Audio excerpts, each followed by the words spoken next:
Bismillahirrahmanirrahim. Assalamualaikum warahmatullahi wabarakatuh. Selamat datang kembali di Conversation, sebuah podcast tentang e-commerce bersama saya Willy Pujo Hidayat. Episode ke-31. Terima kasih untuk teman-teman yang masih setia mendengarkan podcast ini sampai episode ke-31 ini. Bagaimana kabarnya teman-teman semua? Masih pada puasa ya? Udah batal berapa puasanya? Udah war tiket pulang kampung ya? Ayo jangan lupa beli tiket. Jangan cuma war takjil aja, tapi war tiket mudik juga. Episode kali ini kita akan membahas sesuatu yang sedang viral di salah satu sosial media yang sekarang namanya X. Kayak enak banget ya. Dulu namanya Twitter. Nah di X atau di Twitter ini itu lagi viral tentang seseorang yang kaget gitu dengan harga asli produk yang dia beli. Jadi dia beli produk harganya 300.000 kurang lebih. Namun ada satu momen yang membuat dia sadar ternyata harga produk aslinya bahkan nggak lebih dari 50.000. Seperti apa kisahnya? Oh ya, sebelum itu saya mau minta maaf dulu karena ada kekeliruan penyampaian data ya di episode sebelumnya. Episode ke-30 yaitu tentang margin Tokopedia di 9 month 2023. Awalnya saya sebut 1,6 itu harusnya di 4% atau lebih tepatnya di 3,6%. Sedangkan udah terlanjur tayang, jadi saya minta maaf kalau memang teman-teman mendengarkan episode ke-30 itu saya salah data terkait marginnya Tokopedia ya. Oke, sebelum kita masuk ke topik utama podcast ini, kita cek dulu terkait update seputar e-commerce.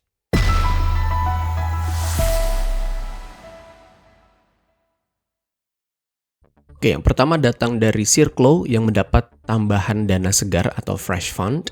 Nah, ini teknis banget informasinya, jadi saya kutip aja beritanya dari Tech in Asia ya. Ini saya bacain ya. Suntikan modal 2,15 juta US dollar atau sekitar 33,7 miliar. Kepada startup e-commerce enabler tersebut dikabarkan berasal dari Sinarmas Digital Venture atau SMDV, seperti yang dilaporkan dari Deal Street Asia, namun tidak diungkap lebih lanjut soal bentuk dan putaran pendanaan kali ini. Tech in Asia juga menghubungi Circlo untuk mendapatkan informasi lebih lanjut terkait kabar ini, tapi perusahaan menolak untuk berkomentar.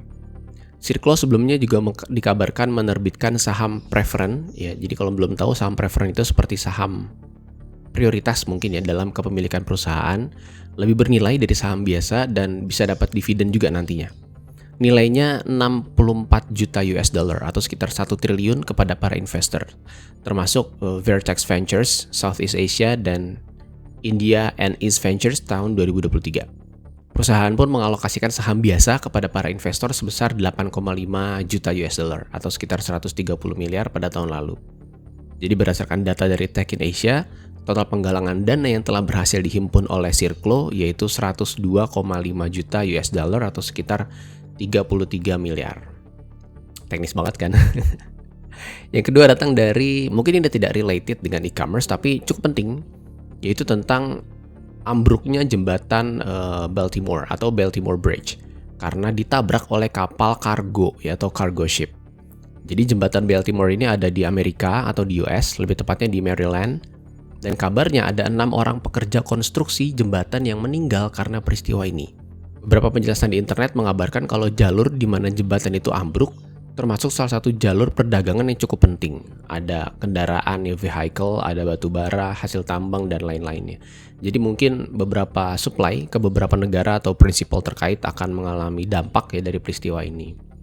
Kayak nggak habis-habis ya, baru kemarin episode saya bahas tentang bisnis lagi sepi, sekarang jembatan ambruk yang mempengaruhi perdagangan, makin kacau balau ya. Yang ketiga datang dari, masih tidak related dengan e-commerce ya, tapi berita ini saya rasa cukup penting, yaitu tentang Dewan Keamanan PBB ya, atau UN Security Council yang menyetujui dan mendesak untuk diadakannya gencatan senjata terkait apa yang ada di Gaza, Palestina saat ini. Jadi saya terharu banget pas dengar berita ini, emosional ya. Akhirnya perjuangan banyak negara yang berjuang secara diplomatis ini berbuah hasil ya, termasuk Bu Retno ya dari Indonesia, Bu Menlu, itu berjuang secara diplomatis, akhirnya berbuah hasil dan ya semoga ada tindak lanjut secepatnya ya. Oke, yang keempat, nah ini baru related, yaitu Bukalapak mencatatkan rugi bersih 1,36 triliun di tahun 2023. Saya ulangi, Bukalapak mencatatkan rugi bersih 1,36 triliun di tahun 2023. Padahal 2022 udah profit 3 triliun, ya tahun ini malah boncos lagi.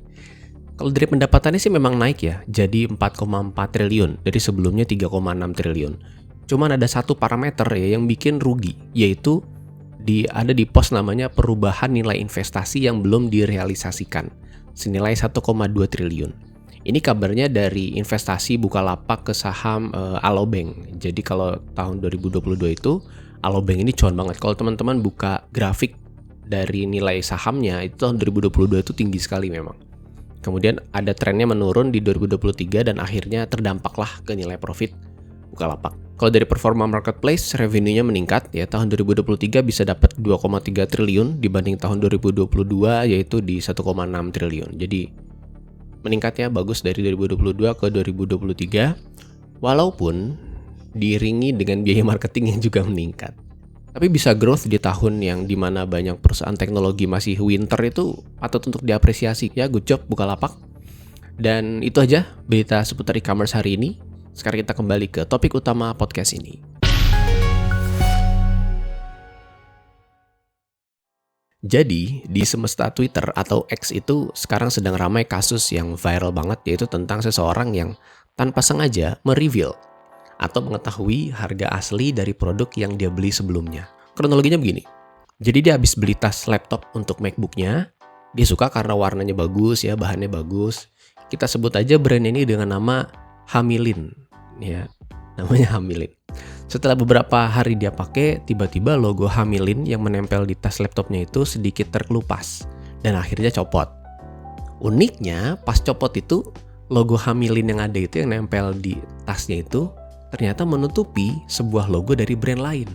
Jadi kayak ada logo lama ditimpa ya atau ditutup dengan logo baru. Kita sebut aja logo yang tertutup itu dengan nama Rodui. Jadi ternyata logo asli dari tas laptop itu bernama Rodui. Sedangkan logo Hamilin itu menutupi logo Rodui tersebut. Dalam keterangannya di video TikTok yang nyampe juga di Twitter, Mbak ini membeli produk tersebut atas nama produk Hamilin senilai kurang lebih 300.000. Dan setelah beliau cek produk serupa dari merek aslinya ya, setelah tadi tagnya itu lepas, merek Rodui itu cuma sekitar 30.000-an aja. Jadi 10 kali lipat lebih mahal dibandingkan logo aslinya setelah ditempel logo Hamilin. Kalau saya lihat emang bener-bener plek sama sih produknya ya, bener-bener kayak cuma ditempel logo Hamilin doang gitu. Nah setelah kasus ini viral, pihak Hamilin ini melakukan klarifikasi. Statementnya itu kurang lebih menyalahkan pihak rekanan produsen ya atas kejadian tersebut. Ya namanya netizen kan nggak bisa dibendung ya. Habis itu muncul pencarian lain dari netizen maha teliti dan maha benar. Ternyata ada banyak banget produk Hamilin yang seperti mengambil dari brand lain. Jadi cuma ditempel logo Hamilin kemudian dijual lagi dengan harga yang lebih tinggi. Bahkan ada yang bilang harganya itu sampai 30 kali lipat dari harga aslinya. 30 kali lipat. Jadi logo Hamilin ini seperti bisa menambah nilai jual produk murah gitu ya. Beberapa menilai negatif ya terkait apa yang dilakukan oleh Hamilin ini. Karena dianggap kenaikannya nggak wajar lah, atau nggak bisa cari maklonan yang berkualitas lah, dan segala macam. Ada yang menyalahkan pembeli karena tidak teliti ya. Dan ada juga yang menilai positif. Jadi mereka menilai berarti Hamilin ini sukses membentuk brand mewah. Karena mereka, customernya, bersedia membayar lebih untuk produk yang sebetulnya bisa didapatkan dengan harga yang murah. Ya, saya nggak nyalahin satu pihak ya, produk Hamilin berarti bagus marketingnya, si pembeli pun juga tidak menyalahkan siapapun karena memang produknya dia suka. Dan si Rodui ini malah lebih kreatif. Si Rodui ini malah bikin campaign di Tokopedia ya, yaitu tas laptop viral. Pakai foto tas laptop yang diungkit sama mbak-mbaknya ini di Twitter ya. Itu lucu banget ya, jadi dia riding the wave. Ya terlepas dari siapa yang salah, saya juga tidak menyalahkan siapapun. Saya melihat ini dari kacamata jualan ya atau berbisnis online. Ada salah satu kelemahan pun bisa jadi kelebihan dari toko online, yaitu keterbukaan. Salah satu konsekuensi dari berbisnis online adalah keterbukaan harga yang sangat mudah. Leads ya atau calon pembeli ini bisa dengan mudah membandingkan produk kita dengan produk serupa lainnya. Misal, teman-teman jual tas contohnya sling bag, ngambil dari supplier di Tanah Abang. Ternyata ada juga toko B yang ngambil juga dari supplier di Tanah Abang. Anda jual harga 100.000, toko sebelah jual 89.000 plus gratis ongkir. Kira-kira Anda ya sebagai calon pembeli ngambil yang mana? Ya tentunya lebih murah ya. Toh kualitas juga sama, kenapa nggak ngambil yang lebih murah gitu. Dulu ya sebelum adanya transaksi online, mungkin orang susah ya mau bandingin harga. Kalau mau bandingin harga ya harus pindah dari satu toko ke toko lain gitu. Belum kalau tokonya jauh harus naik mobil lagi dan segala macam. Kalau sekarang bahkan cuma beda tab browser aja, jadi bisa dibandingin side to side gitu. Malah kalau persaingan terjadi di satu platform marketplace, ya sebelahan itu produk Anda dengan produk yang sama dari kompetitor ya. Bahkan yang beda website aja ya, sebagaimana yang kami lakukan, itu masih ada juga yang bandingin harga loh. Udah ngechat, udah nanya harga, udah nanya stok, kemudian customernya nyeletuk. Kok di website sebelah lebih murah ya mas? Ya itu namanya keniscayaan. Jadi hal-hal seperti ini tuh keniscayaan ya, atau inevitable. Tidak bisa dihindari, tidak bisa dielakkan. Gak cuma bisnis online, bisnis offline pun begitu juga sama. Karena harganya terbuka, jadi semuanya bisa dengan mudah mendapatkan informasi. Hasilnya ya perbandingan harga gitu. Bahkan ada iPrice ya, sebuah tools marketplace aggregator yang memberikan perbandingan harga untuk produk yang akan teman-teman beli. Itu saya bahas di episode 21, dalam banget saya bahas di episode 21. Teman-teman silakan mampir ke episode 21 di podcast ini. Di offline pun juga sama ya, misalkan teman-teman beli sepatu lari, ada Sport Station, ada official store-nya, misalkan teman-teman beli New Balance itu ada official store-nya, ada Foot Locker dan segala macam. Mirip-mirip semuanya. Harga beda tipis ya, terus Anda pilih yang mana gitu. Nah ini akan kita bahas. Seperti yang tadi saya bilang di awal, hal ini tidak bisa dihindari ya, baik dalam bisnis offline ya, analog maupun bisnis online. Perbandingan harga itu keniscayaan udah pasti gitu. Uniknya, apa yang dilakukan oleh Hamilin itu menarik. Dia bisa memposisikan dirinya sebagai brand mahal. Yang banyak akhirnya orang rela bayar 10 kali bahkan 30 kali lebih mahal dari produk aslinya. Menurut saya secara marketing ini bagus banget ya, hanya mungkin ya lagi kurang beruntung aja gitu, kecopot gitu kan teksnya. Kalau Anda ke marketplace, maka Anda akan menemui hal-hal serupa terjadi. Bahkan bukan hanya antar pedagang ya. Satu pedagang itu atau satu merchant di marketplace itu bisa punya 2-3 produk yang sama untuk harga yang berbeda. Saya ulangi ya. Satu pedagang atau merchant di marketplace itu bisa punya 2-3 produk yang sama dengan harga yang berbeda. Ada yang harganya low, middle, dan high. Tinggal untung-untungan aja. Kalau kebetulan dapat yang high, muncul pada orang yang tepat ya langsung check out gitu kan. Ada juga yang middle, ada yang low price, dan segala macam. Ada satu pemilik mengelola lebih dari satu toko atau satu orang jadi beberapa merchant dengan menduplikasi konsep yang sama gitu. Toko A untuk produk yang murah, toko B untuk produk yang mahal. Jadi tinggal pinter-pinteran aja. Dengan harga yang sangat terbuka untuk produk yang sama, akhirnya apa yang terjadi? Ya adu murah. Si A jual 100.000, kita jual 98.000, toko lain jual 90.000. Toko sebelah karena tangan pertama dia jual 70.000 gitu aja terus ya, sampai mentok. Akhirnya mepet banget dengan HPP atau cost price. Akhirnya ya harga rusak semua. Semua penjual cuma muter aja duit dengan untung yang gak seberapa gitu. Fenomena ini ya disebut dengan banting harga ya. Beberapa pegiat marketplace juga udah capek gitu dengan fenomena banting harga ini dan akhirnya bingung gitu mau kemana arahnya ya. Ini kita balik lagi ke si Hamilin ya. Hamilin alih-alih banting harga, dia malah naikin harga. Banyak yang beli lagi. Kok bisa? Nah, kata kuncinya ada di positioning. Dalam marketing ada yang namanya positioning. Jadi positioning itu adalah tentang bagaimana teman-teman memposisikan brand atau identitas bisnis teman-teman di mata pelanggan. Jadi teman-teman mau orang-orang itu memposisikan brand teman-teman itu seperti apa sih? Hamilin ini mungkin bisa dibilang sukses ya memposisikan dirinya sebagai brand mahal atau luxury brand. Modelnya dengan nambahin logo mereka di produk murah. Nah, luxury itu diejawantahkan atau dimanifestasikan dalam bentuk brand identity berbentuk logo H berwarna gold dengan latar hitam. Sepitas mungkin orang lihat kayak logo mungkin logo Hermes gitu kali ya, atau ada logo H yang mencolok banget dengan warna gold yang glossy gitu, yang mewah. Plus kalau teman-teman mampir ke websitenya itu bagus banget. Kayak website luar banget ya, mereka pakai Shopify lagi. Dia pakai Shopify, jadi emang niat banget memposisikan dirinya sebagai brand yang lux ya, atau barang yang mahal gitu. Usaha-usaha itu sukses membuat Hamilin memposisikan dirinya sebagai brand mahal. Dengan begitu dia bisa jual produk yang lebih mahal dari harga aslinya. Atau yang menarik lagi, mereka bisa menciptakan persepsi kalau ada toko atau produk lain yang mirip dengan mereka dengan harga yang lebih murah, itu berarti KW dari Hamilin. Wah keren ya. Jadi kok harga sebelah lebih murah padahal produknya sama, itu KW-nya Hamilin gitu. Mantep ya. Ya lagi karena apa? Karena positioning. Di episode sebelumnya saya bahas tentang bagaimana cara meningkatkan margin. Salah satunya adalah dengan brand positioning. Nah seperti Hamilin ini. Ya ini adalah contoh yang sangat baik yang bisa teman-teman implementasikan. dengan melakukan positioning brand yang tepat gitu. Karena brand adalah margin, seperti tadi contohnya Hamilin, produk harga X bisa jadi 10 kali sampai 30 kali lipat karena dia punya posisi brand yang bagus di mata customer-nya. Nah, dalam menentukan brand positioning, teman-teman perlu tahu yang namanya USP atau Unique Selling Point dari produk yang teman-teman jual. Ya nggak cuma produk sih, bisa lebih kompleks ya, bisa ke pelayanan, pemrosesan pesanan, dan segala macam. Jadi kalau nantinya ada customer nanya, kok saya dapat harga lebih murah di lapak sebelah gitu, teman-teman bisa memberikan penjelasan mengenai USP atau Unique Selling Point tadi.